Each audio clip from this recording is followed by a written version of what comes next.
There is no end to the deadlock in Bangladesh ahead of general elections scheduled for early next year. The opposition, Bangladesh Nationalist Party (BNP) and its 17 alliance have adopted violent means to oppose whole-time all-party government formed by the Sheikh Hasina-led Awami League. BNP chief Khaleda Zia recently met President Abdul Hamid seeking his intervention to end the political deadlock by making the best use of his constitutional authority.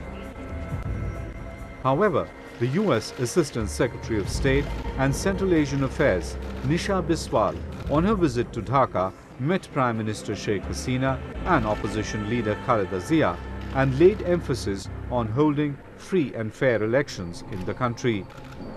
She called for a cessation of strikes by BNP-led Jamaat-e-Islami and violence and killing in the country. There's equally an obligation by all parties to provide for peaceful means of assembly and expression.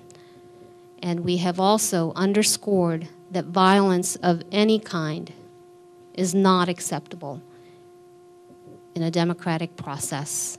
And we have called for a cessation of hartals that lead to violence. BNP supporters have been on a rampage since last October as they took to the streets, torching dozens of vehicles and clashing with police forces. More than 20 people have been killed.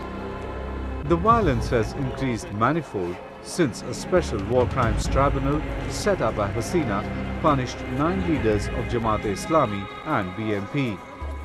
Experts believe that BNP and Jamaat have united to get the votes of fundamentalists and defeat Sheikh Hasina-led Awami League.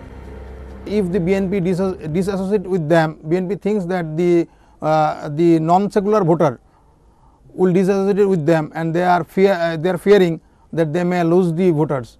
That's why they are trying to convince the fundamentalist voter in their favor. That's why they are associating with the Jamaat. Leaders worldwide are keeping a close eye on political happenings in Bangladesh since the rise of fundamentalist forces will affect them too. Canadian lawmaker Joe Daniel said that Bangladesh needs a stable political future for its economic growth and prosperity.